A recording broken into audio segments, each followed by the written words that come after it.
Shalom and welcome back to the Rashi Nosh. I'm Pastor Matt. And I'm Kara.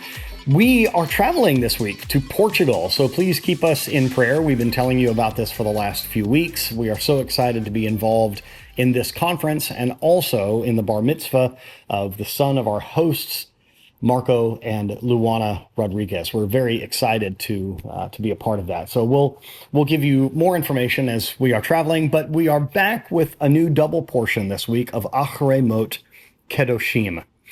And we're going to talk today about a concept called family business. Family business. So in Parasha Acharei Mot, we have discussed that the service took place in the temple on Yom Kippur, and the high priest, the Kohen Gadol, was primarily responsible for performing this service as described in a verse from the Parasha. The priest who has been anointed and ordained to serve as priest in place of his father shall make expiation. He shall put on the linen vestments, the sacral vestments. Rashi comments on this reference to the son of the high priest in serving in place of his father.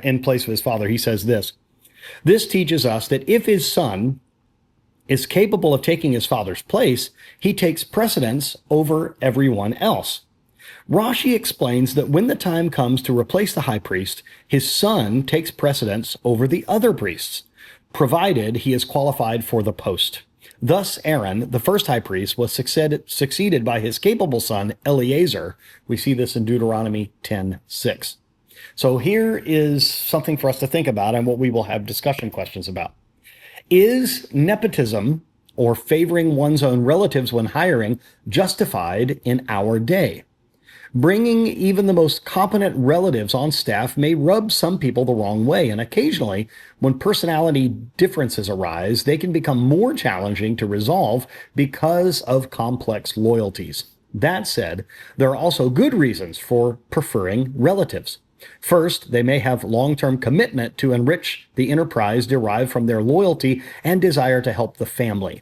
Second, having grown up in the family, they may have extensive knowledge of the enterprise on day one. Third, due to the owner's familiarity with the relatives, both their strengths and weaknesses, it may be less risky to hire them than candidates whose personalities and skills are known only from a resume and an interview.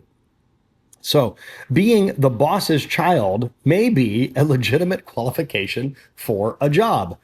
Now, at the outset, just being as transparent as we can be, I am a pastor of a church where previous to me, my father was the pastor.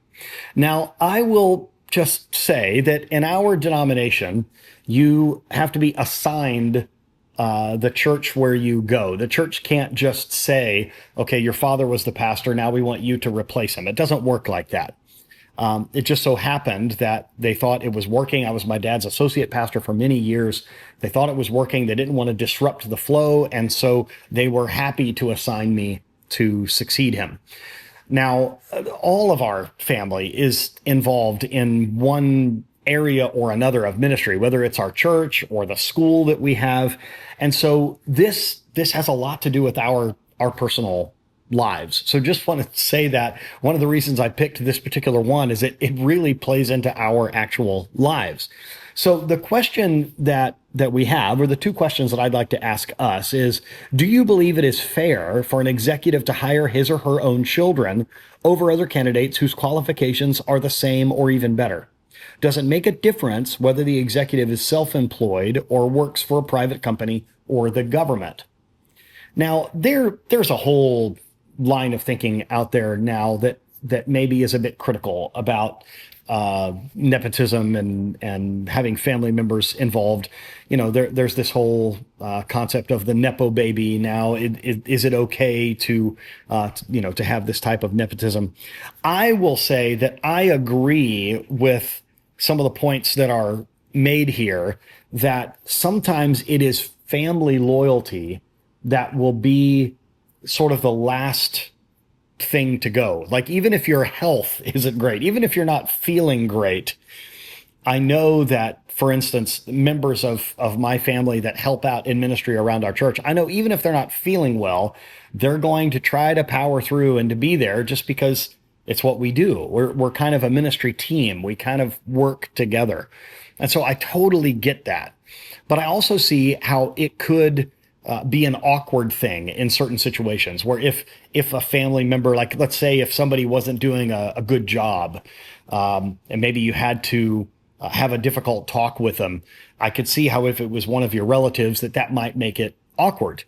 But even aside from the ministry, even in our personal lives and ways that we make separate streams of income, like our recording studio, our son and youngest daughter have really started being interested in the recording studio, and that's kind of nice for me. I like that. Yeah, and I mean, if you think about it, for as long as time has existed, it's always been, most of the time the kids grew up and they were the apprentices to their family and their father's business. You know what I mean? Even Jesus, he learned, what Joseph taught him, because that's just how it is. So right.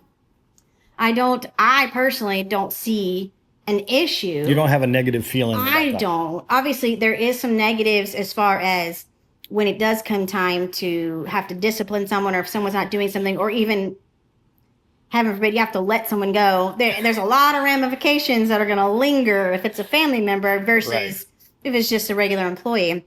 But if your relative is equally qualified, or even just a little bit less, but they could get there, I mean, it does. Their background, their heart, their everything. So it's so much easier to be able to trust that person in that position sometimes than it is a stranger off the street, because we know nowadays sometimes you just can't always trust what you see at that interview level. And I think trust is a big deal. It's hard. Well, also, I think I like how it said it here that maybe if it's a family business, or in our case in ministry, our parents were both sets of parents were involved in ministry at different points of their lives, and all of our children. I mean, just because we were there over at the church getting things ready for a service, they were there because they had no choice. I mean, we were just all over there. And so I do like how they said, well, even if in like a restaurant or a different kind of business, they know the ins and outs. They've grown up with it. They see it. It's not like they're starting from scratch. You know what I mean? Right. And I think maybe also there's certain businesses that have like a family, I don't know that I would go so deep as to call it like an ethic, but like a family way of, here's how we do things. Here's how we handle customers. Here's how we deal with difficult situations. We handle it in this way. That family philosophy or mission, I think is easier. Yeah, that culture is probably easier translated growing up in it. Although, I mean, anyone can learn the culture of a business. So, yeah. Obviously, nowadays in some areas, there's laws, you know what I mean, where you have to be real careful and equal opportunity and all that kind of stuff. But I do think it just makes sense if you can offer a job to a family member. Why wouldn't you? Because I mean, that's our mission is to always, be family first. So I would think that if that was an option, if you had a family member that was able to fill a spot and wanting to fill that spot, that you would give them a chance. Now, it may not work, or it may be that it's just not an option. But I mean, I personally don't have any issues offering a job or working with family.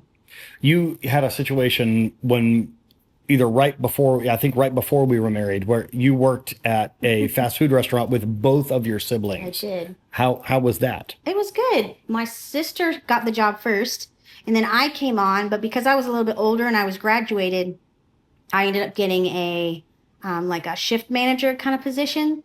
And then my brother ended up coming on. So there was only a couple times where I was their direct boss in a way, because they both worked in the evenings and I worked during the days. So it would only be occasionally that I would be, above them, so to speak. And it wasn't bad. I mean, obviously they were teenagers at the time, so the dynamic was a little different. Did it help that you were the oldest sibling, that you were older than them? Did you think that helped? Yeah, I think because they were already used to looking me, kind of being like, oh yeah. But yeah, no, it wasn't bad. I enjoyed working with them. So this next question, would you be a part of a family business? You think you would? I would, do that? Yeah, absolutely. And even Callie worked for for me and my cleaning business for a while. Oh, that's right. And Yeah. my best friend, my business partner's daughter worked for us. I'm sorry, before she worked for you, she worked for me at the studio as a receptionist and handled our social media. So I guess we've done that. Yeah. You know, and now Hannah is helping out with a little bit of studio stuff. I will say this, maybe we should say this, that if you have a business and you have your children working for you, I don't think it's fair that if you had anybody else working in that position and you paid them, I don't think it's fair that you have your children working for you and not pay them. I don't think that's right. Or for less. Yeah. Yeah, I think if you're going to have a position that is going to be filled, you don't get to have the side benefit of I get free labor because they're my child. I don't think that's right. I don't think it's ethical. And I also don't think you should force a kid into the family business if they're not interested. You know what I mean? To guilt them with family obligation or anything like that, because goodness sakes, that can open up a whole nother set of issues. There's the scriptural concept of a worker being worthy of their wages, being worthy of their hire. And we've had several situations at the studio where Hannah has helped me and she said, oh no, you don't need to pay me. And I'm insistent. No, you did work. You worked, you were a valuable part of that team. And so I want to pay you. And that makes us happy as parents when we can help provide financially for our children. And I'm glad you feel that way. I'm glad that's not going to be a disagreement in our marriage. No, I didn't think it would be, since our whole family is kind of involved anyway. But I think this is interesting, and I think it puts a different spin on the negative feelings that someone could have from the other side. Like if they're not in the family, you got the job because your father or your mother owns the company or whatever, that can seem negative. But if you're the one that owns the business, why wouldn't you want to try to invest in your children, especially if they are seeing a giftedness or a desire to enter into that field? Why wouldn't you give them some experience? I think it's quite good. So anyway, for Acharei Mot-Kedoshim, this one particularly coming from Acharei Mot, we hope and pray that this has been something for you to think about, and maybe for you to consider something that maybe you hadn't before. Maybe you should think about hiring a family member, even though you might have been thinking, well, people might take that the wrong way. People may look at that in a negative way. Or maybe having grace when you see a situation where somebody has hired a family member. Yes. Instead of getting judgmental, you can think, you know what? I understand what that means, and why they're doing that. I agree. I think that's wonderful.